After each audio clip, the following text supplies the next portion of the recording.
Esta es la meditación número 37 de la serie En las huellas de Jesús. Nuestro texto de esta ocasión es 1 Corintios 1, verso 20 al verso 23. Soy el pastor Rafael Pola y te invito a que me acompañes a la lectura de este pasaje en la Nueva Traducción Viviente. Dice así que, ¿dónde deja eso a los filósofos, a los estudiosos, a los especialistas en debates de este mundo? Dios ha hecho que la sabiduría de este mundo parezca una ridiculez, ya que Dios, en su sabiduría, se aseguró de que el mundo nunca lo conociera por medio de la sabiduría humana. Usó nuestra predicación ridícula para salvar a los que creen. Es ridícula para los judíos, que piden señales del cielo, y es ridícula para los griegos, que buscan la sabiduría humana. Entonces, cuando predicamos que Cristo fue crucificado, los judíos se ofenden y los gentiles dicen que son puras tonterías.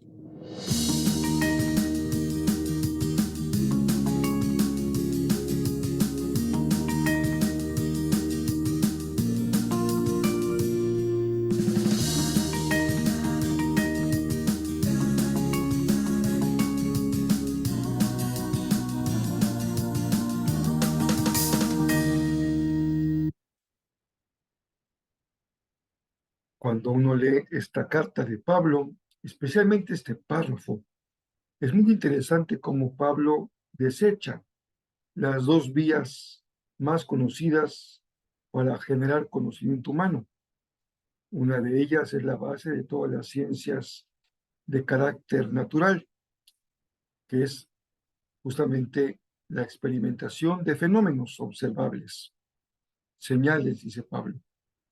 Y por otro lado, todo el conocimiento de carácter humanístico, que tiene que ver con el conocimiento argumentativo por medio de la reflexión y del pensamiento. Pablo señala con una gran fortaleza y fuerza que el camino que escogió Dios para darse a conocer no es ni el que representan las disciplinas de corte empirista, naturalista, basados en fenómenos observables, tampoco el camino del pensamiento, de la reflexión. El Señor escogió una forma distinta para que podamos conocerlo a Él. No se puede conocer a Dios, entonces, mediante la sabiduría humana y tampoco mediante señales celestiales. Estas dos afirmaciones son muy claras y definitivas en el pensamiento de Pablo y en la enseñanza de la palabra de Dios. Entonces, la pregunta que podría formularse de inmediato es, ¿cómo se puede conocer a Dios?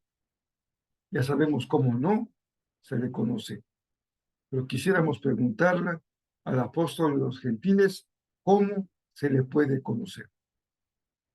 Escuchaba yo hace ya algunos años una conferencia de un profesor universitario sobre el tema de filosofía de la religión.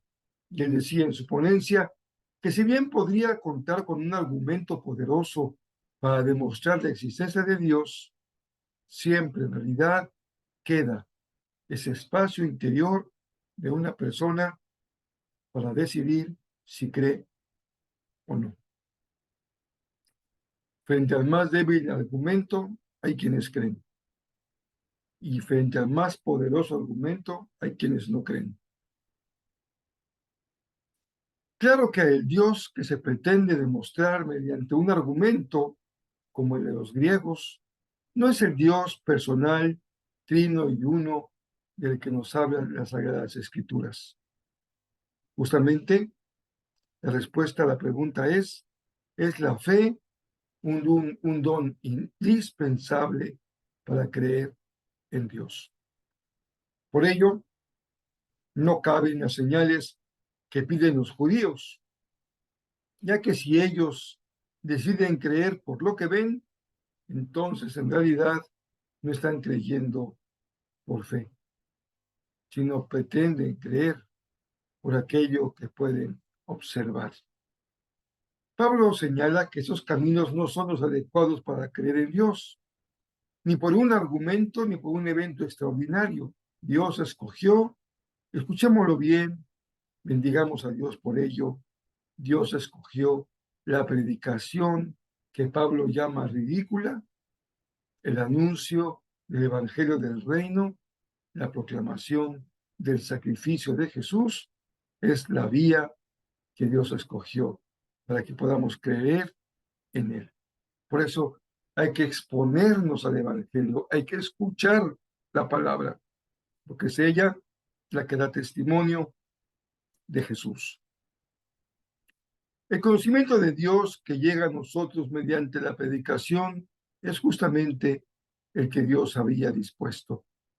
Es Jesús quien nos revela al Padre. Es Jesús quien nos da a conocer sus propósitos eternos. Es Jesús quien nos abre el camino para poder llegar al Padre mediante su propia vida y su palabra. Así se lo dijo a Felipe: el que me ha visto a mí, ha visto al Padre, y las palabras que Jesús ha hablado son las mismas que él escuchó de labios del Padre desde la eternidad. Hoy seguimos caminando con Jesús hacia el Calvario, pisando sobre sus huellas, y meditamos en la trascendencia de su sacrificio, de su pasión y de su muerte, porque su cuerpo fue molido y su sangre derramada para perdón de nuestros pecados. Solamente Jesús nos muestra el camino al Padre, porque ambos están unidos en un mismo propósito. Si ese propósito se ha cumplido en nosotros, en ti, entonces bendigamos al Señor, porque nos ha dado la gracia de conocerlo y de creer en Él. Y esto es lo que cambia nuestra vida de forma radical. Bendigamos a Dios, porque nos ha dado la oportunidad de poner nuestra fe en Jesús, el Hijo de Dios.